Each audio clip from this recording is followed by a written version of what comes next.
அன்பான உறவுகளுக்கு வணக்கங்க. நம்ம சேதுபதி, கருப்பு 2 பேரும் தமிழ்ச்செல்வி மேல இறக்கப்பட்டு, பாவம் அவளுக்கு எதுவுமே பண்ணலையே அப்படின்னுட்டு போறாங்க. போயிட்டு வேஷம் போடுறாங்க நெஞ்சு வலின்னு சொல்லிட்டு. அதனால தமிழ்ச்செல்வியும் பறக்க அறக்க ஓடி வந்து சேதுவ காப்பாத்தணும் அப்படிங்கிறக்காண்டி ஹாஸ்பிட்டலுக்கு போறாங்க. ஆனா போற வழியிலேயே நல்லாயிருச்சே பரவால்ல அப்படின்னு சொல்றாங்க. ஏன்னா இவங்க வந்து டாக்டர் இல்லையா? அதனால நெஞ்சில கைய வச்சு நங்கு நங்குன்னு அழுத்துறாங்க. அவங்களுக்கு நல்லா மூச்சு விட்டுருது. அப்படின்னு ஏப்ப விட்டுட்டு, "பரவால்ல தமிழு எனக்கு நல்லாயிருச்சு" அப்படிங்கிறாரு. "இல்ல நம்ம ஹாஸ்பிட்டலுக்கு போவோம்" அப்படின்னு ஹாஸ்பத்திரிக்கும் போறாங்க. போயிட்டு என்னன்னு பார்த்தா, "கொஞ்சம் வாய்வு தான்" அப்படின்னு சொல்லிட்டு மாத்திரை குடுக்குறாங்க. "வேற ஏதாவது ட்ரீட்மெண்ட்?" அப்படிங்கிறாங்க தமிழ். "போதுமா, இதுக்கெல்லாம் ஒண்ணும் பிரச்சனை இல்ல. இது மட்டும் போதும்" அப்படின்னு மாத்திரை எழுதி குடுக்குறாங்க. அதுக்கப்புறம் வாங்கிக்கிறாங்க. ஊசி வேணான்றாங்களா, அதுக்கப்புறம் வெளில வராங்க. வெளில வரையில இப்படி பார்க்குறாங்க. "ஐயா நான் பார்த்துக்கிறேன். நீ தமிழ்ச்செல்விய கூட்டிட்டு பாவம் தானே ஏதாவது பண்ணியா?" அப்படின்னு சொல்ல பார்க்குறாங்க. ஏன்னா தமிழ்ச்செல்விக்கு எல்லாம் பண்ணணும் அப்படின்னு நினைச்சதுக்கு முழு காரணம் நம்ம சேதுபதி கனவுல அவங்க அம்மா வந்து சொல்றாங்க, "பாவம்டா அவ எவ்வளோ கனவுகளோட வந்தா. வீட்டுக்கு வந்து அவள விரட்டி அடிச்சிருச்சுங்க. வீட்ல இருக்கிறதுங்க. அதனால அவளுக்கு போயிட்டு நல்லபடியா ஆசைப்பட்டத வாங்கி குடு" அப்படின்னு சொல்லி கனவுல சொல்றாங்க. அதனால தான் நம்ம இப்ப சேதுவுக்கு அந்த நெனப்பு வருதா, அம்மா சொன்னத தட்டக்கூடாது அப்படின்ட்டு தான் இப்ப தமிழ்ச்செல்வியும் கூட்டிக்கிறாங்க. ஆஸ்பத்திரிக்கும் போயிடுறாங்க. எல்லாம் முடிஞ்சிருது. வெளியில வராங்க. அதுக்கப்புறம் தமிழு, எனக்கு இப்ப கொஞ்சம் பரவால்ல தமிழு" அப்படிங்கிறாரு. சரி பக்கத்துல ஆ ஆ கோயிலுக்கு போயிட்டு போவோமா அப்படிங்கிறாங்க. பார்றா நம்மளே கூட்டி போவோம்னு நெனச்சேன். அவளே கூப்பிடுறாளே! சரி தமிழு அப்படின்ட்டு போறாங்க. போயிட்டு சாமி கும்பிடுறாங்க. கருப்பு வந்து, "நான் காருக்குள்ளே இருந்துக்கிறேன். நீங்க போயிட்டு வாங்கம்மா" அப்படிங்கிறாரு. அதுக்கப்புறம் சாமி கும்பிடுறாங்க. சாமி கும்பிட்டுட்டு இருக்கையிலே நம்ம ஆளு நம்ம சேது ஒரு ஒரு கண்ணால ஒரு விரல் இடுக்குல தமிழ்ச்செல்விய பார்க்குறாரு. அதே சமயம் ஆச்சரியம் என்னன்னா, கணிச்சிருப்பீங்களே! ஆமாங்க. நம்ம தமிழ்ச்செல்வியும் விரல் நடுவுல பார்க்குறாங்க. பார்த்தோம் கையோட டபக்குன்னு 2 பேரும் விரல மூடிக்கிட்டு கண்ண மூடிக்கிறாங்க. அதுக்கப்புறம் சாமி கும்பிட்றாங்க. கும்பிட்டதுக்கப்புறம் விபூதி எல்லாம் வாங்குறாங்க. வாங்கிட்டு வெளில வாராங்க. வெளில வந்த கையோட தேங்காய் உடைக்கிறாங்களா, அங்கேருந்து தேங்காய் வந்து பொறுக்கி திம்போன்னு போறாங்க நம்ம சேது. தமிழ்ச்செல்வி பார்க்குறாங்க. "நீங்க தேங்காய் எடுக்க போறீங்களா? ஏன் நான் தேங்காய் திங்கக்கூடாதா? ஏன் தேங்காய் மனுஷன் திங்கக்கூடாதுன்னு இருக்கா என்ன?" "அதெல்லாம் இல்ல" அப்படிங்கிறாங்க. "அப்புறம் என்ன தமிழு?" அப்படின்னு தேங்காய் எடுத்தாந்து தான் 2 திங்கிறாரு. நம்ம தமிழ்ச்செல்விக்கும் குடுக்குறாங்க. அதுக்குள்ள அங்க இருக்க மக்களுங்கலாம், "ஐயா நல்லா இருப்பீங்க. எம்எல்ஏ சார், எம்எல்ஏ சார்ன்னு" எல்லாரும் வாழ்த்து சொல்லிட்டு வராங்க. கை கொடுக்குறாங்க. அது இதுன்னு பேசுறாங்க. அதுக்கப்புறம் அவங்க இருக்கிறவங்க ஒரு சிலர் ஏழைங்களும் இருக்காங்களா, அவங்களுக்கு கையிலேருந்து கை நிறைய பணத்த அள்ளி அள்ளி குடுக்குறாருங்க. பார்த்தா அப்படி ஒரு இதாகுது. தமிழ்ச்செல்வி பாக்குது. "என்ன இவ்வளோ கணக்கு பார்க்காம குடுக்குறாரே!" அப்படின்னு நினைக்கிறாங்க. அதுக்கப்புறம் எல்லாம் ரொம்ப சந்தோஷம் அப்படின்ட்டு போறாங்களா. இப்ப 4 இடத்துக்கு கூட்டி போறாங்கன்னு சொன்னேன்னா, இப்ப கோயில் முடிஞ்சு போச்சா, அடுத்து ஒரு இடத்துக்கு கூட்டி போறாருங்க. அந்த இடத்துக்கு பார்த்தா போனோனே தமிழ்ச்செல்விக்கு ஆச்சரியமா இருக்கு. "ஏன் இங்க எதுக்கு கூட்டு வந்தீங்க?" அப்படிங்கிறாங்க. "நீ வா" அப்படின்னு கூட்டிட்டு போறாரு. போனா அந்த இடம் என்ன தெரியுமா? புடவைகளின் ராஜ்யம். பட்டு புடவைகள். அங்க போயிருக்காருங்க.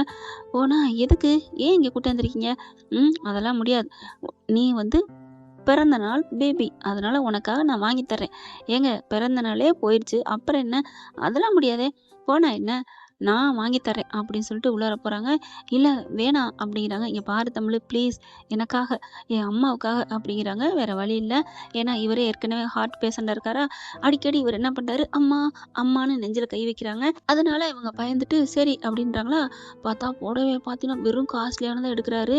"இதெல்லாம் வேணாம். நார்மல்ல ஒரு ரூ. 500 எடுங்க போதும்." "என்னது ரூ. 500 அதெல்லாம் முடியாது" அப்படிங்கிறாங்க. "எனக்கு இது போதும்." "சரிங்க இந்த புடவைய பேக் பண்ணிருங்க" அப்படிங்கிறாங்க. அதுக்கப்புறம் தமிழ்ச்செல்வி, "நீங்க போங்க நான் காசு குடுத்துட்டு வர்றேன்" அப்படின்னு நம்ம சேது சொல்ல, சரின்ட்டு போறாரு. கரெக்ட்டா அவங்க பார்த்தாங்க இல்லையா? இந்த புடவைய ரொம்ப நேரமா வச்சு பார்க்குறாங்க. அது ஒரு 1,50,000 இருக்கும். அழகா அப்படியே தொட்டு தொட்டு பார்க்குறாங்க. "நல்லா இருக்குல்ல?" அப்படின்ட்டு வச்சுடுறாங்க. பக்கத்துல இருக்கவங்ககிட்ட யார்ட்டயோ பேசிட்டு, அத கவனிச்சதுனால என்ன பண்றாரு, தமிழ்ச்செல்வி இப்படிக்கா போகுது, அப்படிக்கா உடனே, "இங்க வாங்க, வாங்கம்மா தங்கச்சி இங்க வா." "என்னண்ணா என்ன?" அப்படிங்கிறாங்க. அவங்க அங்க இருக்கிறவங்க பில் கட்டுற இடத்துல இருக்கவர் என்ன பண்றாரு, "சார் நீங்க எம்எல்ஏ தானே?" "ஐயோ! அதெல்லாம் அப்புறம் இருக்கட்டும். அந்த புடவைய எடும்மா." "எந்த புடவ சார்?" "ஐயோ! இப்போ 1,50,000க்கு எடுத்தீங்களா? அத எடும்மா சீக்கிரம்." அப்படின்னு எடுக்குறாங்க.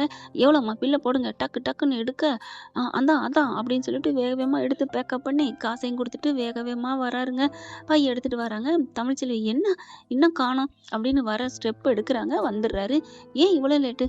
"இல்லம்மா அது ஏதோ மிஷினு ரிப்பேர் ஆப்போச்சாம். அதனால தான் லேட் ஆயிடுச்சு அப்படின்னு சொல்லிட்டு 2 பேரும் வெளில வராங்க. வெளில வந்தோனே சரி வீட்டுக்கு போலாமா அப்படிங்கிறாங்க. ஏன்னா புள்ளைங்க அழுவாங்க. அதெல்லாம் அழுக மாட்டாங்க. பார்த்துக்குருவாங்க. நீ வா அப்படின்னு சொல்லிட்டு இப்போ 2வது இடம் முடிஞ்சிருச்சா? 3வது இடம். அது ஒரு அற்புதமான இடங்க. போறாங்க பார்த்தா, சொக்க வைக்கும், சொக்க வைக்கும் அப்படிங்கிற மாரி நகைக்கடை தான். இது எதுக்கு? இதெல்லாம் வேணாம் எனக்கு அப்படின்னு பட்டுன்னு இறங்குறாங்க. படார்ன்னு கைய புடிக்கிறாரு. எங்க போற? இல்ல எனக்கு வேணாம். போன வருஷம் உனக்கு நான் வாங்கி குடுத்தேன். ஞாபகம் இருக்கா? இல்லையா? அதான் நல்லா ஞாபகம் இருக்கே. வாங்கி குடுத்து என்ன புண்ணியம்? ஒண்ணுத்துக்கும் புண்ணியம் இல்லாம போச்சே! அப்படிலாம் பேசாத வா! அப்படின்னு உள்ளார கூட்டிட்டு போறாங்க. கைய விடவே இல்ல. அதுக்கப்புறம் தமிழ்ச்செல்வி என்ன? அப்படின்னு குனிஞ்சு பார்க்குறாங்க. சேதுவும் பார்க்குறாரு. ஐய்யய்யோ! இவ கைய பிடிச்சுட்டு வந்துட்டோமோ! அப்படின்னு விட போறாரு. போனவரு என்ன நெனச்சாரோ தெரியல. படக்குன்னு இறுக்கி பிடிக்கிறாரு. என் பொண்டாட்டி தான். என் புள்ளைங்களுக்கு அம்மா தானே நீ! அப்படிங்கிற மாரி மனசுல நெனச்சுட்டு, வா! அப்படின்னு கூப்பிட, ஏன் கைய பிடிக்கிறீங்க? விடுங்க. ஆ நீ நகை வேணான்ட்டு வெளியில ஓடுனாலும் ஓடி போவ. வா! அப்படின்னு இழுத்துட்டு போறாரு.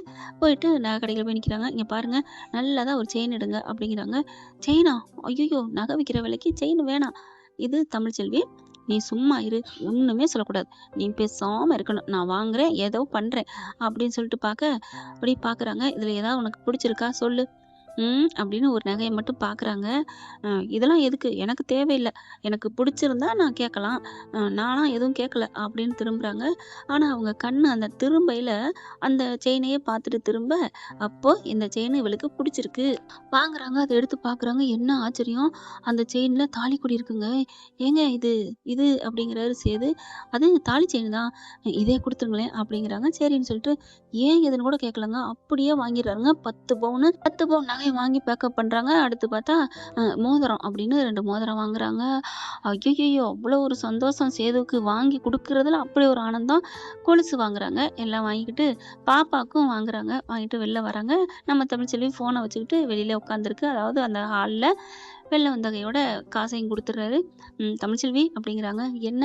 ப்ளீஸ் வேணான்னு சொல்லாம அத வாங்கிக்கணும். சரியா? அப்படின்னு குடுக்க, இல்ல ஆ இப்ப தானே சொன்னேன். வேணான்னு சொல்லக்கூடாதுன்னு.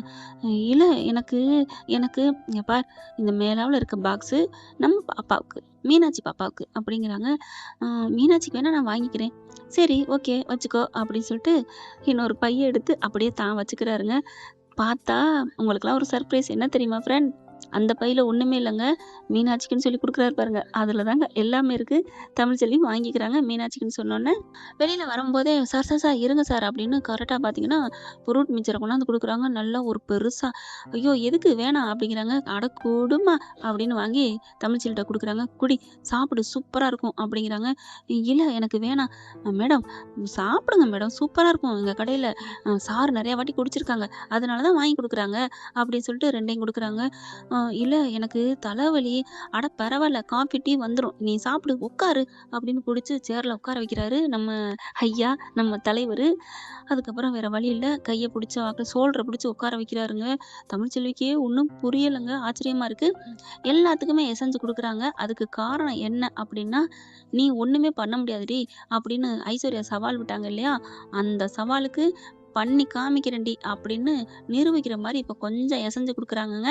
இல்லைன்னா நம்ம தமிழ்ச்செல்வி இவங்க எல்லாம் பண்ணாலும், கோடியிலே பொருள வச்சாலும் இப்படிலாம் மயங்குற ஆளா என்ன?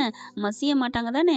ஆனாலும் இப்படிலாம் பண்றாங்கன்னா, அதுக்கு காரணம் அவளுகளுக்கு முன்னாடி நம்ம ஜெயிக்கணும் அப்படிங்கிறக்காண்டி தான். அத விட நம்ம பிள்ளைங்களுக்கு அப்பன் பாவமாவும் இருக்கு. நம்ம ஆசைய நிறைவேத்தினாரு. அத விட நம்ம புள்ளைங்க பிறக்கறக்கு காரணமே அவர்தான். அதாவது புள்ள பிறக்கறக்கு இல்லங்க. பிரசவத்தப்ப அவர் காப்பாத்துனார்ல, அத சொல்றேங்க. இப்ப சரின்னு சொல்லிர்றாங்க. வாங்கி குடிக்கிறாங்க. குடிக்கையிலேயே பார்க்குறாருங்க. அழகா ரசிக்கிறாரு. தொண்டையில இறங்குறத மொதக்கொண்டு தமிழ்ச்செல்வி பார்க்குறாங்க. "என்ன? என்ன?" அப்படின்னு கேட்க, ஒண்ணும் இல்ல" அப்படின்னு திரும்பிக்கிறாரு. அதுக்கப்புறம் 2 பேரும் குடிச்சு முடிச்சுடுறாங்க. அப்படின்னு சொல்லிட்டு அப்படியே நல்லா ஃபுல்லாயா போடுறாங்க. வயிறு ரொம்பிருது. அடுத்து தலை வலிக்குதுன்னு சொன்னதுனால காஃபி போய் எந்திரிச்சு போய் கேட்டு வராரு. சேதுவ பார்க்குறாங்க. "என்ன? அங்க போயிட்டு ஏதோ பேசிட்டு வர்றீங்க? ஏன் மேடம்? நாங்க என்ன பேசுனோம்னு தெரிஞ்சுக்கணுமா?" இல்ல அப்பலாம் இல்ல. சும்மா தான் 2 பேர் இருக்கோம். தனியா போய் குசு குசுன்னு பேசவும்." பொறாமை பாரு அடுத்த பொண்ணு கூட பேசுறத. என்ன அப்ப நம்ம மேல ஆசை வச்சிருக்காளா?" அப்படின்னு நெனைக்கிறாங்க. "அதெல்லாம் ஒண்ணும் இல்ல. சும்மா தான்" அப்படின்னு திரும்பிக்கிறாங்க. 2 பேருமே மனசுல நெனைக்கிறது அப்படியே வெளியில சொல்றாங்களா? ஆச்சரியமா தான் இருக்கு. இப்ப காஃபியும், டீயும் வருதுங்க.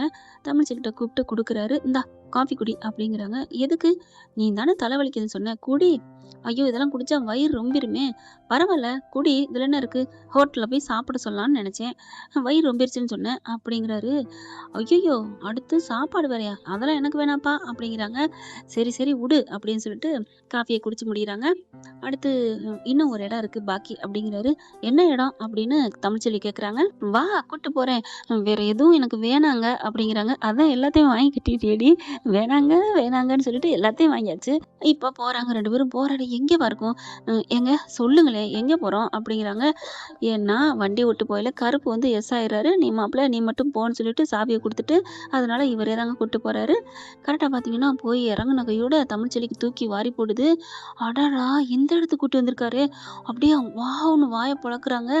சேதுவ பார்த்துட்டு அப்படியே ஒரு மாதிரி ஆகுறாங்க. அப்படியே ஓடி வந்து கட்டி பிடிக்கிற அளவுக்கு அப்படியே இறுக்கிய காத்துல அப்படியே அடிச்சுட்டு போனா தூசி அந்த இலை இருக்கு பார்த்தீங்களா? அரச இலை ஏதோ ஒரு இலை அப்படியே பறந்து போய் ஒட்டிக்கிறோம்ல, அந்த மாரி இருக்க ஒட்டிக்கிறாங்க. "இங்க கூட்டு வந்திருக்கீங்க? இங்க கூட்டி நினைக்கவே இல்ல" அப்படின்னு சொல்லிட்டு அப்படித்தான் கட்டி முடிச்சு அவங்களுக்கே தன்னறியாமலே முத்தம் குடுக்குற அளவுக்கு வர்றாங்கன்னா பார்த்துக்கங்களேன். அது என்ன இடம் அப்படிங்கிறத நாளைக்கு கண்டிப்பா சொல்றேன் ஃப்ரெண்ட்ஸ். அப்படி சொல்லணும்னா கமெண்ட்ஸ்ல சொல்லிருங்க. வேணுமா? வேணாமா? அப்படின்னு.